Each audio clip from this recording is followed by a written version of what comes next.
Hey, look at where I am. This interview is brought to you by Outlaw Realty, and it's a featured listing here at the Wildlands, Northeast Bozeman. Swing in here sometime.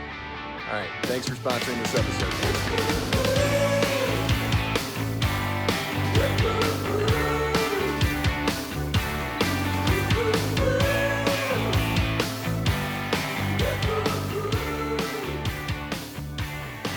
We are here today with all 5 partners of Montana Ale Works. It's too many people. It's a lot of people, yes. It's a movement. Ale Works is Bozeman's most award-winning restaurant. It's a restaurant and bar on East Main Street in the downtown historic Northern Pacific Freight Building, which is a beautiful building that we're sitting in right now. As we celebrate its 25th anniversary, it's safe to call it a local institution. Mark Taché, did I kill it?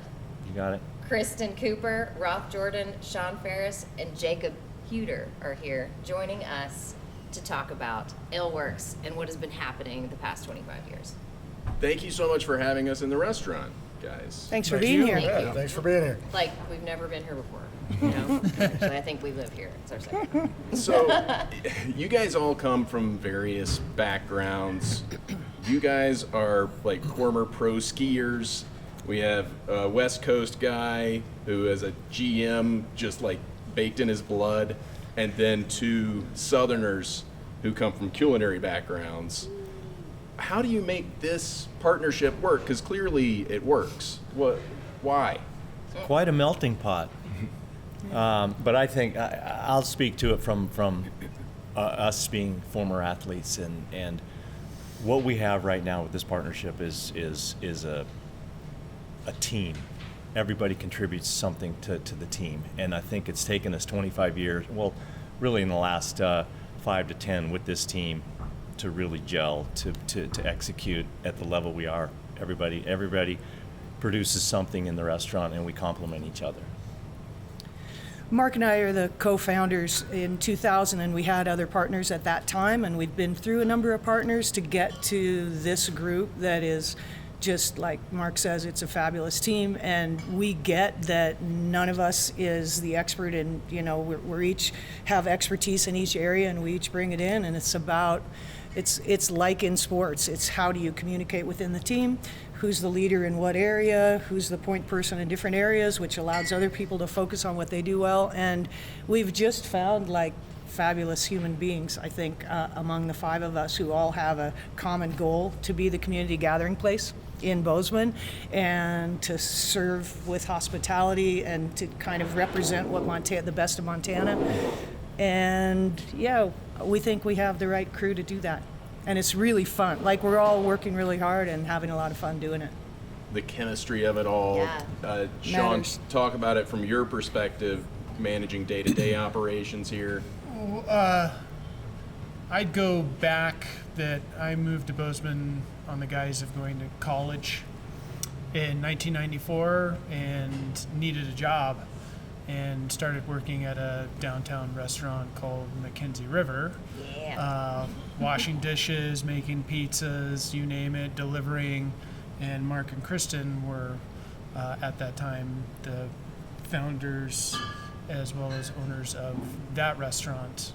And so through the years of living in Bozeman, trying to figure out what I was going to do on many different occasions, I was always employed at that restaurant, and over time it evolved into managing one of them and then actually coming here and managing.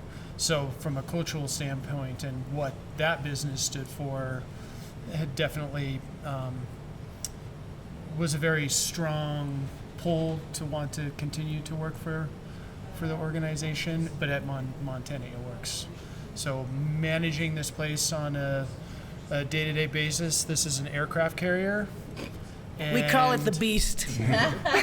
And there is not a single restaurant that I've ever been to or been a part of that really is of this size in regards to, we're coming into summer and we're going to have 165 employees. So to sum it all up, every day is controlled chaos in its most beautiful and pure form. working with lots of people with lots of different personalities, and as Christin was saying earlier, lots of different skill sets, and everybody brings something to the table. So it's very dynamic.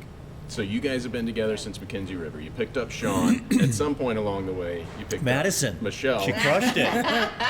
Yes, I am famous in 2 states for commercial. Yeah. Michelle is on-screen talent for Mackenzie River, one of the commercials. Right. Then you guys moved operations to here. Roth entered the picture. Yep. Yes. Yeah. Originally in what capacity? Chef, executive chef? I got hired in 2005 as the sous chef, Okay. which lasted about a month. But And, yes, and then I became the chef. And I'd moved back to Bozeman. I originally came out here in '96. This girl I'd grown up with was living in Big Sky, and I hopped in her Volkswagen van, and she dropped me off behind Buck's T4 in 1996. And I needed a job, got a job cooking. I think I said good luck. I think you did. I think you said, kind of, good luck. You introduced me to some people, and Yeah. I made friends quick, and yeah, got a job, got a place to live, fell in love with cooking, met my wife, moved to Vermont, went to culinary school, moved to the Virgin Islands, was a chef there for like 4 years, and then we came back here to settle down, to open a restaurant, and ended up getting a job here while we were trying to figure out how to open our restaurant, and never looked back. After about a year and a half of being at Ale Works, got offered the chance to become a partner, and just kind of took the ball and ran with it. So yeah, I'm now in my 20th year here at Ale Works, and it's been an amazing ride, and it still is. I know. But Yeah. you, at War some Eagle. point, you phased yourself. War Eagle. All right, enough of that. We're in Bobcat country. At some point, you phased yourself out of being executive chef, and since that point, Jacob has entered the picture. Yeah, the decade and a half or so of physically running this restaurant every night, this kitchen every night, took its toll on me, and so now I'm more in the capacity of the corporate executive chef, and I'm still involved in the kitchen, and I'm in the kitchen regularly, but I don't run services in the kitchen every night anymore. I'm a little old for that. I've been, a chef now for coming on 30 years, and I've had both my shoulders replaced, and it takes a toll on you after a while. Yeah, it's physical work. And Jacob, talk about entering the picture and taking over what Roth had essentially built and then making it your own. Yes, Roth built this craziness for sure. Let's see, I originally came out here in '06 and actually worked in the park, and that's where I met Lauren, who's now my wife. She was my girlfriend. I convinced her to move to Charleston, South Carolina, so we could live on the beach. And that's when I started my culinary career. I was in the front of the house prior to that. And then we always talked about moving back to Bozeman. And one thing after another happened with my career in Charleston, and I kept putting it off. And then finally we just said, let's pull the trigger. And we got in the car in January of 2020 and started our way out here. We got out here on March 12th and had an interview with Roth. And then he called me a few days later saying he's shutting the doors. But still offered me a job, and that's when I joined as a sous chef. I originally moved out here to open a restaurant as well, and I was very upfront with him about that. And the more and more I started meeting the team and sitting down with Mark and Christin and Sean and working with Roth on a daily basis, I started to realize how awesome this place is and how awesome this group is. And they offered me the executive chef job. I said yes, scared, of course, because this is madhouse.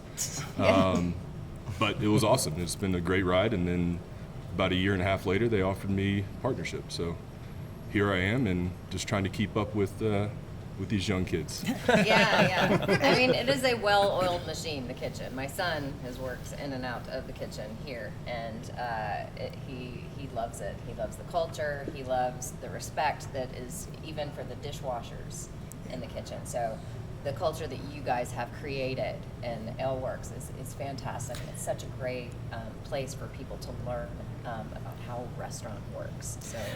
I'd say too that it is very much our philosophy to promote from within. So instead of losing someone like Roth, who's like, I wouldn't say you aged out of it, but your own desire to be more involved in the running of the restaurant and not be in such a physical role, okay, how can we we want Roth to stay with us and help us and bring all his institutional knowledge. And the same with Sean, who, was a general manager for decades in different organizations with us. But so anyway, that's very much our philosophy. And when you talk about dishwashers, it's like we also understand from the sporting perspective that I couldn't have won my Olympic medal without the guy who was working on my skis at 3 a.m. in the basement.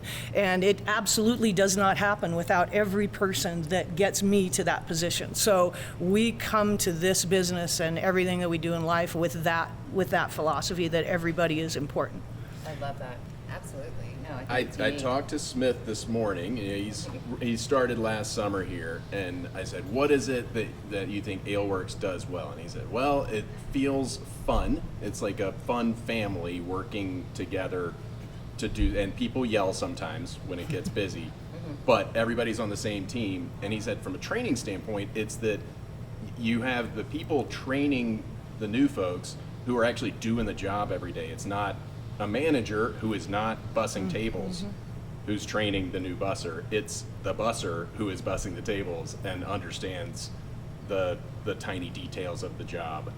Yeah. And so that And Smith always loves for what his it's training worth. days because he gets free meal, and he's always like, met a new person, got some free food. It was great. And I think these guys can probably speak to this better, but we also are really good at acknowledging what we don't know.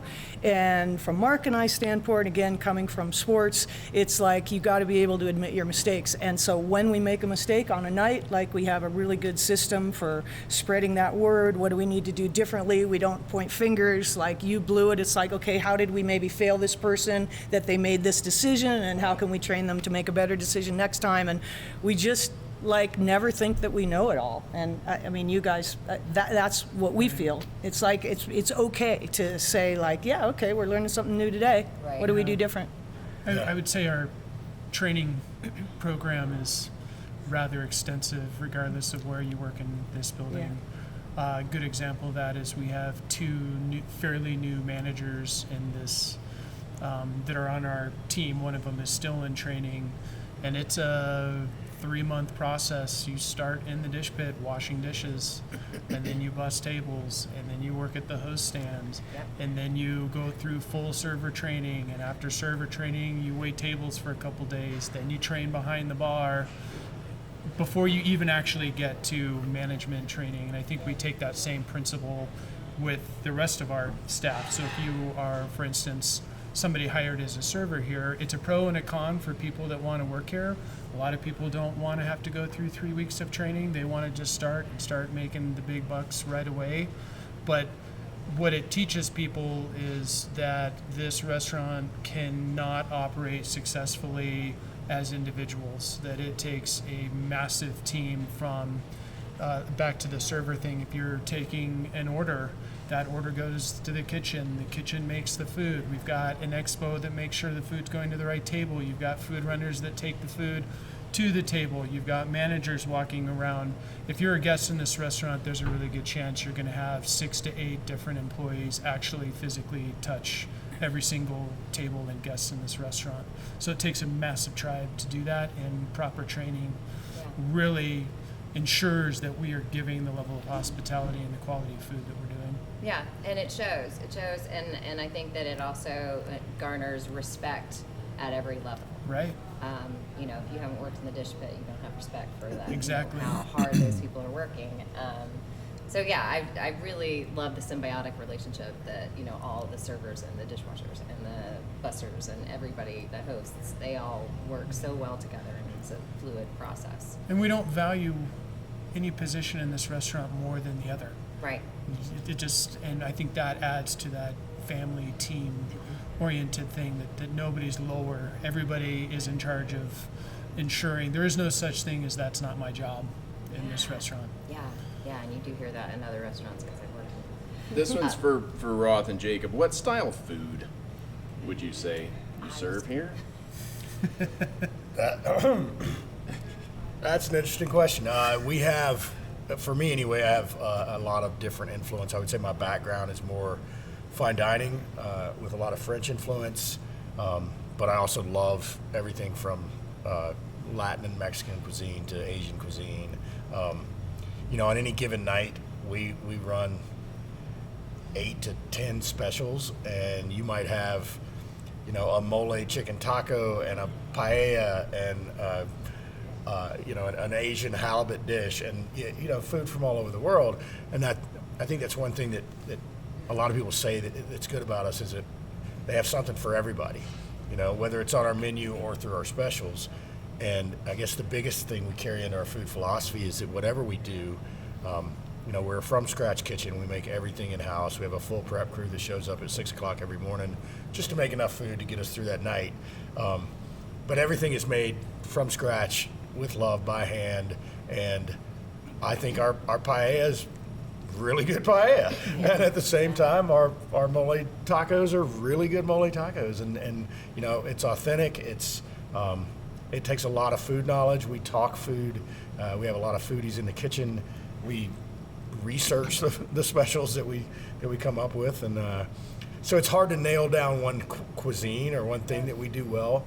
We take as much pride in our local hamburger as we do in a fresh Alaskan halibut that just showed up on Friday, and we butchered the whole fish and we're serving it that night, to a prime grade ribeye that we're serving. You know, you take as much pride in absolutely everything that you make, no matter where it lies on that spectrum of the menu.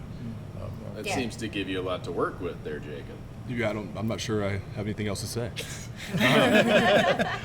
Yeah, I would call it, you know, American fare. You know, it's a little bit of everything. And I think it's awesome because, like you said, you know, a tin top can come in and there's something for everyone. Yeah. And so it There really just is, brings and a it's lot all of people. good. That's the unique thing about Aleworks, I would say, that like the menu is diverse and there's all this stuff on there, and there are restaurants that try to do that and fail because they're like, oh, they're probably better at just their burgers. But like the think it goes fact back that to you what- guys can like have an amazing steak or halibut or something like that, but also just like a solid just burger and fries too. Like It goes back it's- to what Christin was saying is, you know, we talk about it every day. You know, Roth and I are talking about what we can do better every single day. Yeah. And so it's something as simple as a dish that, like an enchilada that's been on the menu since I don't know when, but, you know, tweaking that to make it better than it was the day before. And, you know, it's not just resting on your laurels, but just continue to push. And Yeah. I don't know how many times in my 20 years here that I've had people ask, why don't you guys open another one? Why don't you open one in Missoula? Why don't you open one in Billings? Why don't you open one in Idaho? You know, we wish we had one of these Yeah. where we're from. And it's like, you know, we're not done working on this one. Yeah.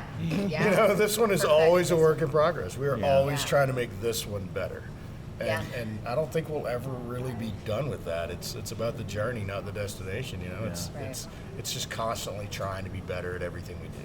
And it goes to quality of life too, which is one of our foundational principles, that we could grow and all of us could be traveling to the different places that we have and not doing the things that we love, like hiking and skiing and coming to work stoked and all that stuff. So there are people who totally pull that off and love the life that they have, but we've all decided like this is plenty. As Ross said, there's so much still to work on. And I'd also say that the cuisine is a function of partly of being 8,000 square feet and wanting to be the community gathering place, which we have become, I think, in Bozeman, you're going to have so many people in-house on any one night, and everybody likes different things. So if we can pull off the quality, locally sourced, like really good cuisines that represent America and the melting pot that we are, then that's what we want to try and do. We don't want to overreach, and there's been times when we have overreached before we had Roth and then Jacob in the kitchen, and so then we needed to pare back down. And now with these guys here, like, we love that they can pull off 6 to 10 specials a night, because for our locals who know and love our menu, they still want to know that, I wonder what they're going to be cooking up tonight, and there's something new for them. So, but our bottom line is that we do those specials well, and not just that we're trying to be everything to everyone. Yeah. And the challenge of that is you got to have the discipline to keep the regular menu at a certain size so that you can have a specials menus at that depth, right? And it doesn't take down either. They complement each other. And a specials menu, as Roth and and Jacob were talking, it keeps the team challenged, right? We've got all chefs in there, and that's the place for them to really, enhance what they do best. Stay So stoked. Stay stoked and inspired. Yeah. I think there's a really critical component to this, is that between Roth and Jacob in the kitchen, they put out amazing food, but guests don't care how good your food is if you don't get it in a timely fashion. Oh, yeah. Yeah. And what would be our average ticket time? Our Right goal now. is 10 minutes, and in the summer when we're fully working, it's probably like 15, 20. There are not I've never many had to wait places long. that can have over 300 guests Yeah. sitting in chairs getting food between, let's call it 10 to 20 minutes at full Right. capacity. I mean, that's back to the aircraft carrier. It is a machine. And to be able to do that and consistently provide quality food. Yeah. I'm also somebody who wants and likes to go out to eat. And there is not a place, not only just here, but even in travels, that can match the performance of quality food and timing that these guys have done in the kitchen. And you're serving tourists who are here for the first time alongside regulars who have been here 1,000 times. What's the secret to keeping everybody happy? Consistency. Is that it? Whether it's the service you get or the food that you get, people come over and over as locals because they know what they're going to get. And that consistency, especially with the almighty dollar, is a very valuable, thing. And I it's, think another part of it, so we talked a lot about the food that we do so well and take such pride in, but I think what Sean being really in charge of the front of the house, it's the hospitality, right? It's touching the guest every day and making, people have taken time out of their day to come visit with us. We want to make sure they're having the best time. They chose us over anyone else, and we really have elevated and we strive with the front of the house, all our servers, that is what, they're in our house now. We want to take great care of them. So hospitality is really important. and we're a restaurant, so the food has to be good. Right. But it's more about the experience that people have when they come here. And, our staff, the most compliments I get is how awesome our staff is and how friendly they are and how they make them feel welcomed. Yeah. And that's, being a chef and studying food all my life, I've eaten at some of the best restaurants in the world, and I can't remember the dish I ate, but I can tell you how I felt. Yeah. And I think that's what we do really well here is, the food is going to be good, but it's how you make people feel. Right. And that comes down to little details like the staff smiling while they're carrying like heavy trays full of Yeah. food. For, this is, we're 8,000 square feet, okay? So over the course of a night, I think servers have worn Fitbits and they walk 7 to miles, 15 miles. 12 to Smith has 15 told us- miles Smith a has night. told us, he was like, It's the- I took 15,000 Right? steps It's the best tonight. health club Yeah, anywhere. Yeah, Yeah. but you can do that concentrating really hard and having kind of a scowl on your face and getting to the table and you got to go back and get another tray. And so part of the training is like, enjoy this. Like, this is the moment. You are on stage. Enjoy walking down with that food. Enjoy putting it down. Don't be walking with scowls because you're we want you to be concentrating and focused. Yeah. But again, like in sports, like you just, you don't want to be down like this. You want to be open up and you want to be there Right. doing the performance. And so that's part of the training as well. Yeah, I think one of the greatest compliments that I get is how people enjoy watching our staff working together, because they are working as a team, and yet they're having fun while they do it. And that to me is a sign that we're doing something right. Is that we're not having to make them smile. They're smiling because they're having fun while they're working. They're just having fun, Yes. busting their ass, honestly. And that I love hearing that. That camaraderie. That people love watching how our staff work together. you Yeah. know? So not only do you take care of our community food-wise and your staff and create this environment, you're taking, I'm so sorry, you're taking care of local ranches and farms. I know that you guys try and, put a lot of local produce and meat on your plates. Do you want speak to that. speak? I know Roth is passionate about this. So Very much so. would you like to speak on that? Sure. That's something, gosh, even before I got this job, I started working with Matt and JC Rothschiller when they were just getting started as farmers. They were leasing some land out Dry Creek Road in Belgrade. And when I got here, I said, I really want to start working with some local farmers. And so I reached out to them and got them in and started that relationship. That's Gallatin Valley Botanicals. Yes, now they're Gallatin Valley Botanicals at Rocky Creek Farm. They've grown a lot since then. We've been we've played a small part in that and helping them grow. I think some people have heard about our program where we wanted them to grow us baby carrots for our summer vegetables. And so they started growing us baby carrots, but they were literally out there harvesting them with a pitchfork on their hands and knees, digging in the dirt. Oh my God. Yeah, right? And it's like, It's a lot. guys, this is great. We love them, but we need like 10 times as many. And they're like, forget it. We don't have the equipment. And we said, well, what do you need? They said, well, we would need like a root vegetable harvester and a root vegetable washer. Okay, what does that cost? So long story short, we bought them the equipment they need. It allowed them to plant extra acres of baby carrots for us. And then they paid us back in baby carrots. It didn't take them long at all. It took like 2 months, and we went through enough baby carrots to pay back the equipment. But it Do you allowed grow them baby carrots, or do you grow full-size carrots and then cut them and down then to harvest them when they're babies. Yeah. Pretty sure you just harvest them when they're babies. Okay, Yeah, that's how it works. I don't think there's a baby carrot seed. Commercially, they sell baby carrots that are large carrots that have been cut down, but Yeah. we Right. don't do that. Yeah, we don't do that. Yeah. I Gotcha. prefer aborted carrots, but I mean, I can. Sorry. I'm sorry.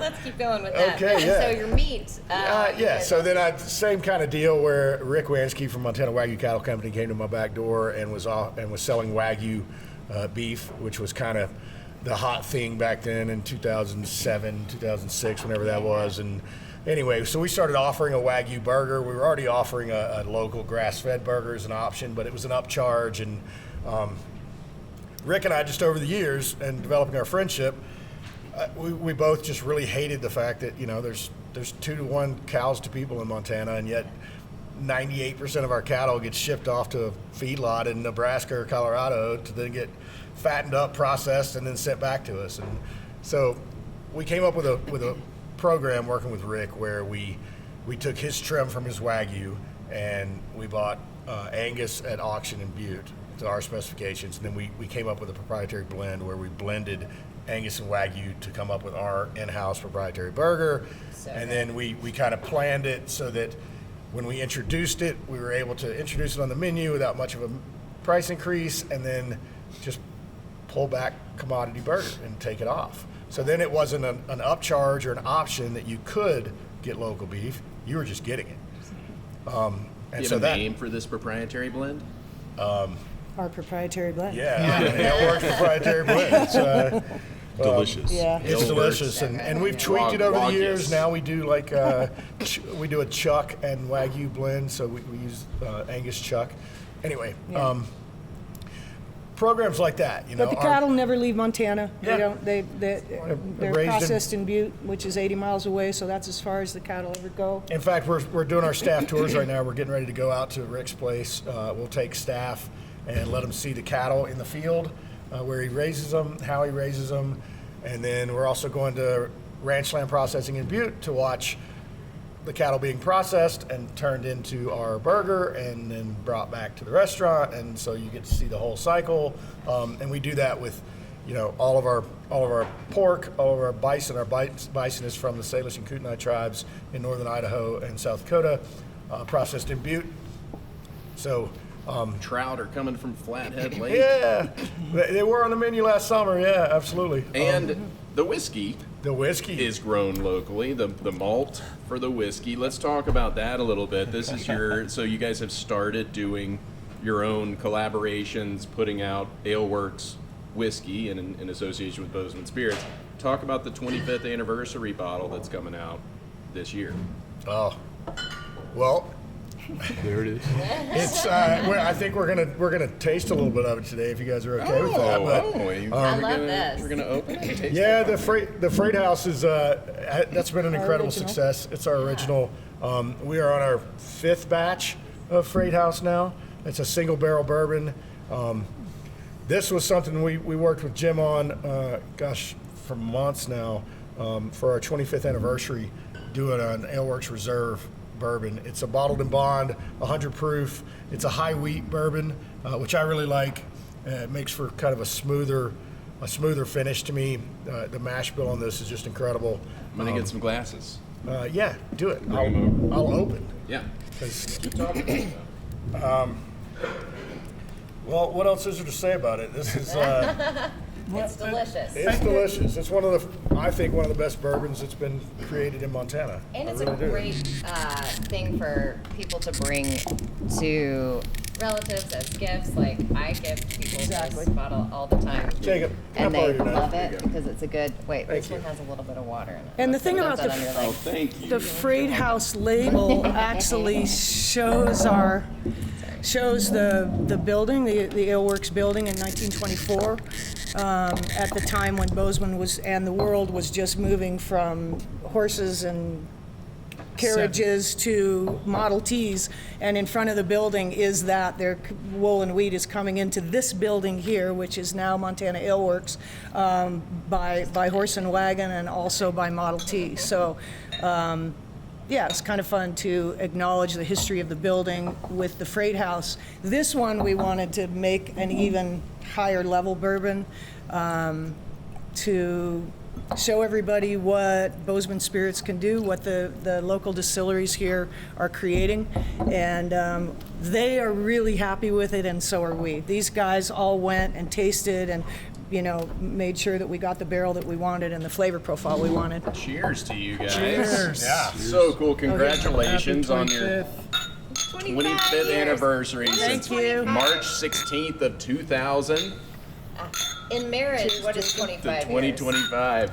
I don't Do we know. know? It's a way to go. It years? is. Way to go. Yeah, you did it. It's called bourbon. the Weeded Bourbon Anniversary. Yeah. I think there's a really I important like it. component to both of those bottles, and Roth was speaking about it in terms of our relationship with Matt and JC, is that it's all about connection and building not only business partners here, but business partners with other local and statewide companies. And I think that's been at the heart of what we've been doing for a long time, is that we treat the people that we do business with as if they are a part of our family. And whether it's our mainline IPA that is specifically made for us from Bozeman Brewery, or from Bozeman Distilling with Mary Pat and Jim, Yeah. when you build those kinds of relationships with the people that you're getting products with, and you bring them into the inner circle and they know that they can count on us to sell their products, it opens up new doorways. And it started, for instance, in this case with the Freight House. I mean, Jim and Mary Pat, they didn't need to do that. I mean, the idea started here, and we met with them, and they thought that was an awesome idea. We didn't know how well it was going to do, and as Roth had said, we're on the fifth batch. It was just an idea, but you get to do fun ideas with friends, people that trust you, and since that was successful, it kind of opened the door for Jim and Mary Pat to be open to doing another. And I don't know that many businesses that have like that type of relationship with the people that they do business with, that are actually open to creative ideas. So I think it's whether it's food or beverage, it's all intertwined. And- I don't think I've poured myself quite enough. You can't argue with the taste. This is fantastic. It is Isn't that really good? good. It's really good. Yeah. And it does extend to the kitchen then being creative with the kind of products that we bring in. Well, The they- goat cheese from Amalthea, which back in the old days, they were a tiny yeah, little local farm. farm. And, we were able to give them some exposure and do some things. And then the kitchen is always trying to do, creative things with their products too. So same with these, Jacob will incorporates this into foods, into sauces, just obviously into cocktails. And when we do beer dinners, he's always trying to take the local ingredients and make them work with the local beers. So it's super fun. And it's, we're just at a time when craft distilleries and small farmers are just like needing support. And we love doing it.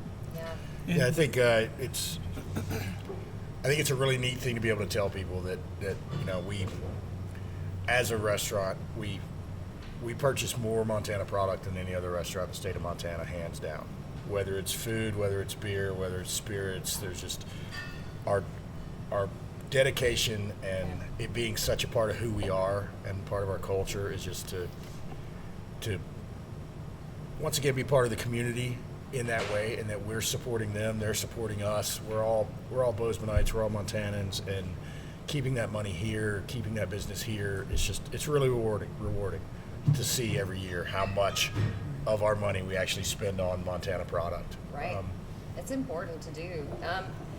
Montanans want to know how they can help celebrate, besides buying a bottle of this, your 25th anniversary. Are there some ways locals can help celebrate the 25th anniversary? Just come in. Come in and in and see raise what a- we You got a do. special menu Come you're in and putting raise a out? glass with You know, us. we love Yeah. hearing stories. I don't know how many Yeah. stories I've heard over the years from people who met their wives here, or Had first how many date.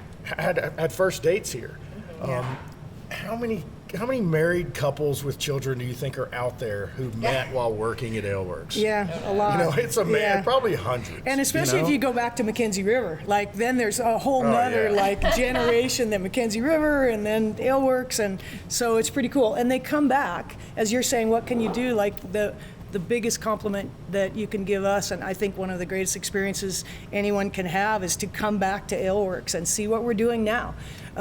If you worked here or came here 20 years ago, 10 years ago, last week, you're going to come and there's going to be different specials on the menu, but hopefully the hospitality you get and the joy that you feel from our staff on the night that you're here, and the atmosphere and the lighting and just the music and everything that we try to do, we think we're providing an experience that's really unique, and that gives us the greatest pleasure. We don't do it perfect every night. I mean, we got a whole list of things that happen every night that we'll try to do better the next day, but that's part of our ethic, and yeah, so that's what we're about. This space has come a long way Yeah. from, it used to be a train station, but even when you guys took it over in 2000, I don't know how you found it, but you have changed this space so much to fit your cause here, what you're doing. Talk a little bit about that. Well, you have to stay relevant and fresh, and so many people come into, I mean, we're only open from 4 to 10, 4 to 11 every day. We're dinner only, and thank goodness, because there's By choice. there's so much volume that we need that extra time to prep for the next day and keep the place clean. But yeah, so we most recently upgraded the bar stools. They're padded, they're wonderful, they're so comfortable, and that was something that we wanted to do for our guests, basically. And yeah, the restrooms used to be right here in the middle. You didn't have to walk as far to get to them. We had a casino at the end when we first opened. This entire east end was filled with pool tables. Pool tables, yes. Yeah, which we were really proud to do, but people would be waiting for dinner and see all these empty pool tables and go, how come you don't, And so little by little, we took one pool table out and added dining. As we were able to do it well, the whole billiards thing allowed us to serve two purposes in the town, and also then gradually grow until we could handle the kind of volume where we're all dining now. So yeah, that was a big change. And you modernized, you overhauled without losing touch with your sort of historic background of this building, which I think is really well done. Thank Still you. feels a little like And a we've got, very yeah, cool really- train station. Thank you. Good people that have helped us, architects and designers, to keep the feel of the place as Yeah. we just did the East and West lounges, just got remodeled in the last year, really brought them up. Just got new tables, so we're in the last week in the East End. pool side. So it's been really fun. You just slowly pick it off, little things, but continue. You have to do that. It's like that's what keeps you relevant. 25 years later, you need to keep Right. the place. Give people a reason to keep coming. You have kept the doors open, okay? And that's our segue to our dumb marmot game, which is called Restaurant in Peace. Okay? Restaurant. In the We knew 25 that. years that you've been open, quite a few Bozeman restaurants have closed.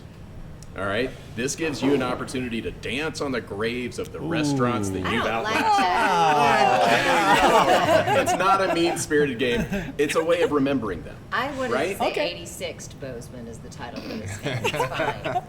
We'll just take turns. It's on the back there. Okay, right. But don't show them the I answers. won't show them the answer. All right, this is a competition between the 5 of you. They've been here longer than I the know, NSG. Jacob. You just sit Just back and enjoy your wing whiskey. it. I learned a lot just from doing research here. But whoever names the restaurant first gets the point. Do we have to like raise our hand or just say yell it. it out? Just say it. All right. Whoever says it first, I'll I'm start. gonna go you're gonna Oh start? dear. This opened as an ice cream parlor and sandwich shop in 1978 before becoming the breakfast burrito gold standard Still my favorite until breakfast closing burrito. its doors forever Sobeys. in 2015. Yes. 1 point for The Sean. mole sauce on the breakfast burrito, golly Moses, every weekend. I would Miss do it. that. Miss it. I know. All right, good job. Next. And if you have questions, Jacob, pipe up, because these are very interesting. Yes. Okay, so this place I also kind of miss. Fine cuisine / ethnic restaurant closed over a lease dispute in the Emerson, and it's now Sidewall Pizza. What is the Emerson Always Grill? very dark. The grill. Emerson Grill, Grill. or Cafe International. They changed their names Nice, a few times, yeah. right? We'll give that one a Cafe, round. Cafe International moved to Oh, yes. the lot where the gas station is on the corner of 7th and Main, Yep. Right. and then didn't last much longer after they moved there. Yeah. I know. I used to. So love they it. were Cafe International was before Emerson Grill and the Emerson. Good one. Right. All right. Right. A high-end late-night restaurant between 2 established bars that literally blew Boodles. up. In 2000. Sean gets another one. Boodles used to be like the place. And blew out all the windows in Mackenzie River across Yeah. the street. Yeah. Our manager was in at the time and was down in the basement, and the whole blew out all of our windows. So That was really It scary. was a tragedy. Yeah. was. So this is Bozeman's original pizza place, located in the space currently occupied by Cat Eye Cafe. It's now inside Free Fall. What is Brewing Audrey's? Concept. Yes. Audrey's Audrey's good was one. there. Rock gets another point. Audrey's Do I began need to there. answer like it's Jeopardy? Do I have to phrase it in front of No, the question? no. Yeah. I like Just say it. it. Sorry. I think Yeah, you what should is do it. a I think I should like do the it, yeah. Jeopardy answers. All right. I'm into How it. about this? A cozy eatery nestled in the heart of Bozeman, I believe on Babcock, offering a diverse menu of gourmet dishes and deli favorites. Oh, Frank's. Frank's, very good, I Kristen. get a point. Nice. Point for Kristen. Absorbed by jam. Okay. I got American- snake Oh, eyes. you and that was me. absorbed by jam, and you can still get Frank's sandwiches on the jam menu, I believe. Yeah. Revelry. And you can get it at Revelry. You're saying Revelry randomly. Revelry. He just wants a He's point. guessing what Okay, the next one might American regional cuisine with Pacific Northwest flair, located in the historic Baxter Hotel. It closed in 2005 after facing lease uncertainties. What is olives? be. Oh, Yes. savory olive. I'll give you Nice savory olive. one. Yes. Way to throw in the what is. I like that. Okay. They were good at using local agriculture and meat and things like that. Okay. That's something. I Come never on. heard of it. Is it where Ted's is now? Yes. Okay. Mexican restaurant offering family gonna get recipes this plus easy. live music since 1994. Formerly located on 7th Avenue near Best Western, then on Main Street Oh, yeah. next to Wait, the Chicken Red- Jerusalem. Chicken Jerusalem. Red. Santa Fe Reds? Santa Fe Reds. Santa Fe Reds. Kristen was dancing around. And who once worked at Santa Fe Reds that now started Yes. a restaurant on Who is it? I don't know. Travis, Open Shine. He started Oh, there. He was Santa Fe I Reds. did not know Yes. that. Yeah. Okay, I now did wait a not minute. know that. You- But he It's was one of the early who was fine the general dinings. manager at Mackenzie River before That's he right. opened shop? That's right. Man, you guys got history. Evolution. With Okay, one of the Travis. early fine dining restaurants in Bozeman on the east end of Main Street. Okay. Bistro. Before that, I used to. John I Bozeman's Don't ask Santa Fe me. Reds. O'Brien's. Oh, O'Brien's. Yes, Which is where Nova You're not is in charge of the now. game, Yeah, Mark. You're not in exactly. charge of the game. I do have a He's bonus just trying question. to. I need he's a earning point. bonus I'm trying to. There's a bonus question for Sean this needs a one win. that somebody can get. Santa Fe Reds also had a kiosk next to Bar 9. Can you name the small Santa Fe Reds? I don't think it was there long enough to. They opened Register. the Santa Fe Reds where Really? Cousins is now. That was like the first restaurant to open in that spot. And Cousins is now like the sixth. This was a smaller It's next iteration. door to I'm Rock and told it R. was called Reds on the Run. Oh. which is an interesting name. It ran. I thought that's what happened after you ate at Santa Fe. Opened ourselves up to that one. All right, so a recap. Roth is ahead right now, 4. Oh, Christin has 1. Sean has 2. Okay. Jacob and I are going with snake We have a eyes. couple more. I have We an have a couple excuse more. though, Mark. This is a contemporary eatery revelry. Sorry, with a patio serving ample portions of classic American grub, plus beer and wine, formerly located. Sidewinders. No. I'm sorry, it's usually in front of me. Formerly located on Tracy in the space that is now Revelry. What was Starkey's. Yeah. Oh my God. Roth is all over this. fire. Holy crap. All right, 2 more. Starkey's was another one we lost in the explosion. That was their next location was Because there were was 2 where different Starkeys. Well, Starkey's was almost next door to Boodles, right? Oh, Yeah. right to the Okay. American Boodles Legion. blew up, yeah. A downtown Bozeman staple for 15 years that closed in 2012. John Bozeman's Bistro. Known for Tuesday Crab Night. Oh, and Louis Down Under. Roth is unstoppable here. That's why we love him. Was it also opened by the same people who had Uncle Louis' Italian restaurant in Livingston? I don't think so. That's what I read. I like May not be Livingston. I knew Marvin. Marvin was the chef at Louis Down Under. Okay. Yeah. Yeah, I And see Sunday that. brunch Bloody Marys. That was the other thing. It's down in the basement. That's where Copper Right. is now, right? Yeah. All right, last one. All right. Phew. Nice California style. What you put nice California style Mexican on West Main from 2004 to 2010. It's on the corner of Bozeman Spirits Bar where the T-shirt place is. Yeah. What was the name of it, though? Yeah, Oh, totally. That's where the T-shirt shop is now. Got, Yeah. got hard here at the end, didn't it? I never Come ate on, there. Mark. That, This is your opportunity, Mark. It's there's You a want to distance call of a Neck lifeline? Ray give us a hint. there's a Yeah, distance of measurement Yes, in there's the a title. measurement in there. The Mexican. Yeah. 13 miles. Oh. 13 miles to the 31. border. Oh. 18 Yeah. miles. 18 miles to the border. So we're gonna give that one to Nice. Sean. Sean got it. Yeah. Sean wins. Good one, though. Roth helped Sean him. wins. See, That teamwork. One, that one was Teamwork. all That or was nothing total one for teamwork. Sean. Last bonus question: can you name the frozen yogurt shop that was in that same location years before 18 miles to the border? It's funny because No, I but I remember And it's more the as same frozen yogurt shop location. that is where Cosmic Pizza is now. Do you remember the gas station by Yeah. Loaf and Jug? Yep, I remember, 19th and Main. but I What don't. was I don't name remember of the that name of the yogurt place. You didn't, because I went there all the time. Name any yogurt. TCBY. Oh, there it is. All right, there. We're Wow. gonna give that one to Jacob and Mark. I love it. See, you get it. Guys, I can't. Guys. This is just other restaurants that were not named. There's so many that you guys have outlasted. Congratulations on making it this far. This is a very, very you. difficult industry, and you guys have basically mastered it. So Thank you. You're crushing it. I am just privileged to be here interviewing you. Thank you so much for having us in, and we will continue to eat in your restaurant. Thanks for Awesome. having us. Thank you. Let me know if you need me to do been a another pleasure. commercial. All right. You guys come, Come into on, Ale Works. Madison. Madison. 20 Celebrate years the later. 25th anniversary with some Try delicious the- weeded bourbon. Oh, that's Yeah. good, isn't it? It's so good. It's so good. All right, let's Cheers. let's Whiskey pour for another breakfast. round, even though it's 11 a.m. Cheers. Cheers, guys. Jacob, I missed you last Thanks, time. y'all. Cheers. I got you, Dean. Michelle Madison forever. Heck yeah, forever. Forever.